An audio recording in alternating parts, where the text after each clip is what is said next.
সমষ্টি আপোনালোক গোলকগঞ্জৰ সভালৈ আহিলে মই আপোনালোকক বহুত বহুত ধন্যবাদ আৰু কৃতজ্ঞতা জনাইছো। আপোনালোকে জানে যোৱাবাৰ আমি গোলকগঞ্জ সমষ্টিটো জিকিব নোৱাৰিলো আৰু তাৰ কাৰণে 5 বছৰ গোলকগঞ্জ সমষ্টি বহুখিনি পিছুৱাই গ'ল।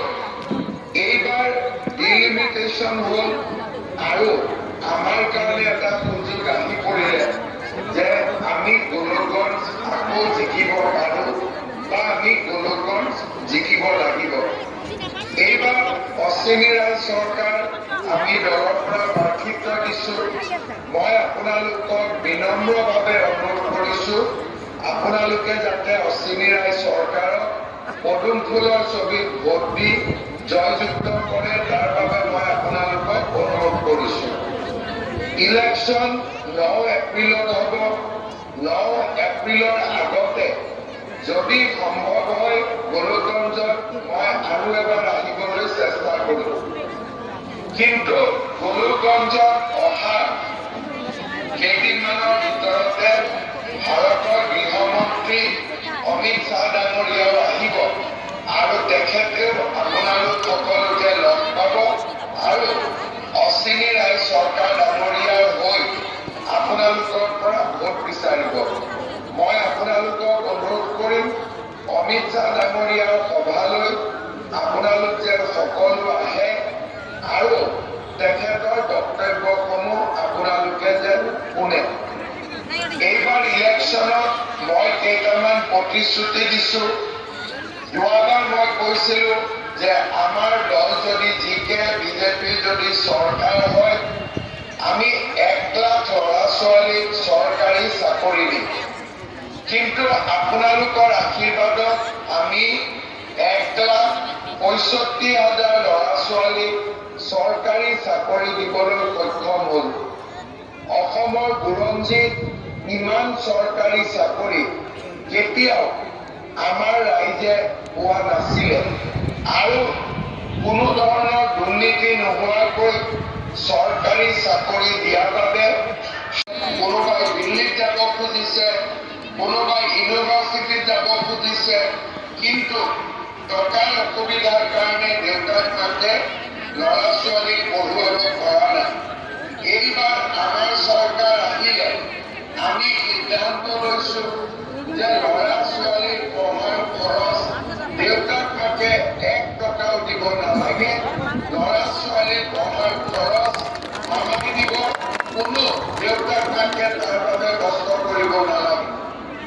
আৰু আমাৰ দুখীয়া ঘৰৰ ল'ৰা ছোৱালীও শিক্ষিত হ'ব, আমাৰ ল'ৰা ছোৱালীও আগবাঢ়ি যাব।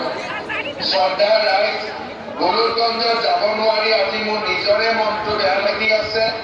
মই চেষ্টা কৰিম গোলকগঞ্জ আহিবৰ বাবে আৰু অশ্বিনী ৰাজ চৰকাৰ জিকাৰ পিছত মই নিজে গোলকগঞ্জলৈ আহিম। গোলকগঞ্জৰ ৰাস্তা ঘাট বহুত কৰিবলগীয়া আছে, দলং কৰিবলগীয়া আছে, মেডিকেল ফেচিলিটি দিবলগীয়া আছে। এই গোটেইবোৰ কাম মই আপোনালোকক কৰি দিম। সকলোৱে মাত্ৰ পদুম ফুলৰ ছবিত অশ্বিনী ৰাজ চৰকাৰক ভোট দি জয়যুক্ত কৰে, তাকেই মই আপোনালোকৰ ওচৰত অনুৰোধ কৰিছোঁ। মোৰ লগত আকৌ এবাৰ ক'ব, ভাৰত মাতা কি, ভাৰত মাতা কি, নৰেন্দ্ৰ মোদী, নৰেন্দ্ৰ মোদী, অশ্বিনী ৰাজ চৰকাৰ, অশ্বিনী ৰাজ চৰকাৰ। বহুত বহুত ধন্যবাদ।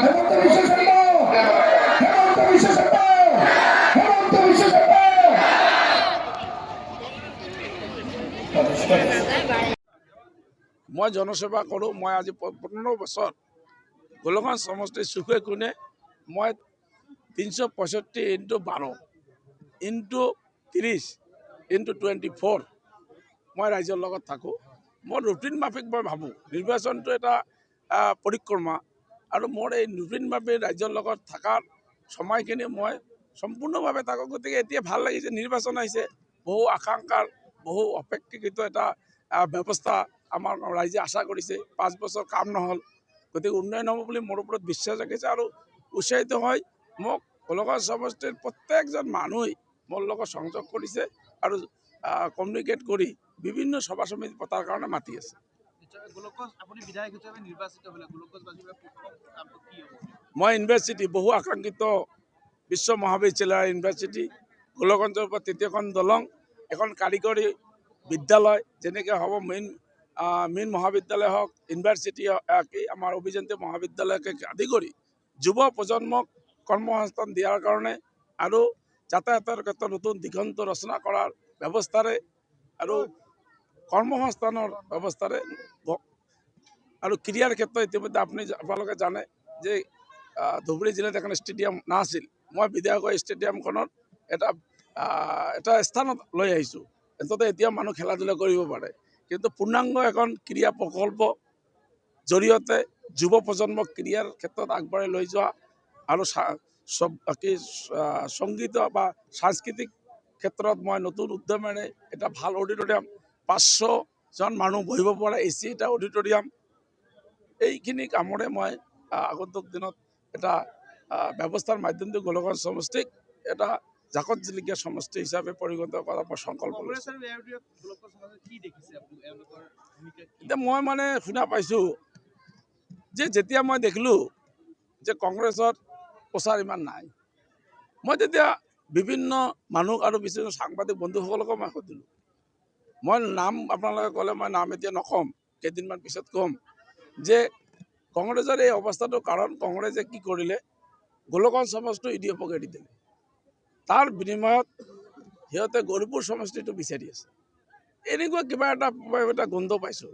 গতিকে এই ধৰণৰ ব্যৱস্থাত হয়তো কংগ্ৰেছ ইউডিএফক এই সমষ্টি এৰি দিয়াৰ এটা সময়ত এইটো ক্লিয়াৰ হৈ যাব। কংগ্ৰেছ ইউডিএফৰ মিত্ৰতা হ'ল নেকি?